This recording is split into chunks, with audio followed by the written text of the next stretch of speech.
Vamos retomar a fala do Lula lá no Podpah. Nós acabamos com a fome em 2012. A ONU reconheceu que não tinha mais fome. Olha, chega a ser impressionante. O talento do Lula em faltar com a verdade é tão especial que ele consegue mentir 2 vezes na mesma frase.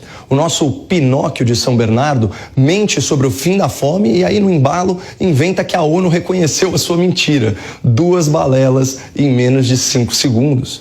E aqui tem um aspecto interessante para a gente refletir. Mentirosos profissionais discursam com convicção e enfeitam as suas lorotas com riqueza de detalhes para criar a ilusão de que eles estão falando a verdade. É por isso que, ao mentir, o Lula não se contenta em dizer que acabou com a fome no Brasil, não. Ele ainda cita uma data e uma organização internacional que teria validado esse feito histórico.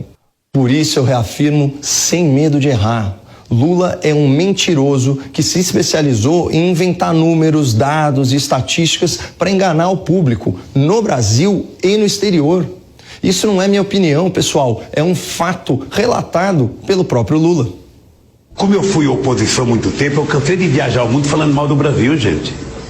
Era bonito a gente viajar ao mundo e falar, no Brasil tem 30 milhões de crianças de rua, no Brasil tem 30 milhões, a gente nem sabia, tem não sei quantos milhões de abortos, era tudo clandestino, mas a gente ia citando números, sabe?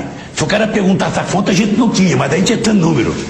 Eu não esqueço nunca, eu estava debatendo, o Roberto Marinho e o Jaime Lerner em Paris. Aí eu estava lá falando aqui os números, não sei de que entidade que era, também não vou dizer aqui, porque eu já tenho 68 anos, não vou. Mas eu estava dizendo, porque no Brasil tem 25 milhões de crianças de rua. Eu era aplaudido calorosamente pelos franceses. Quando eu terminei de falar, o Jaime Lerner falou assim para mim, ô Lula, não pode ter 25 milhões de crianças de rua, Lula. Porque senão a gente não conseguiria andar nas ruas, Lula. É muita gente. Como você viu, nosso ilustre ex-condenado já tinha confessado aos risos seu péssimo hábito de mentir sobre os números da miséria no Brasil em busca de popularidade.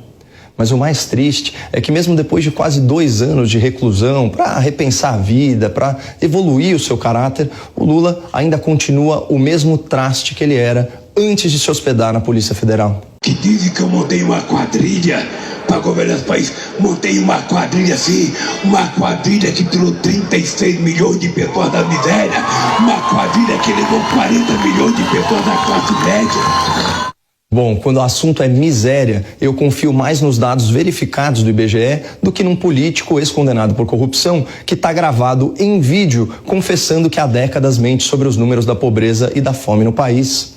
E de acordo com o IBGE, segundo os critérios do Banco Mundial, 52 milhões de brasileiros viviam abaixo da linha da pobreza quando o PT foi retirado da cena do crime em 2016. Portanto, não se engane. Esse é o verdadeiro saldo de Lula, Dilma e companhia no poder. Mais de 1/4 dos brasileiros na pobreza e mais de 1/3 dos lares vivendo em situação de insegurança alimentar. E isso sem pandemia e sem guerra. Tudo fruto da incompetência, do descaso e da corrupção da esquerda brasileira. Muito obrigado, não percam a esperança no Brasil e fiquem com Deus. Uai, seu app de vídeos curtos. Uai, seu app de vídeos curtos.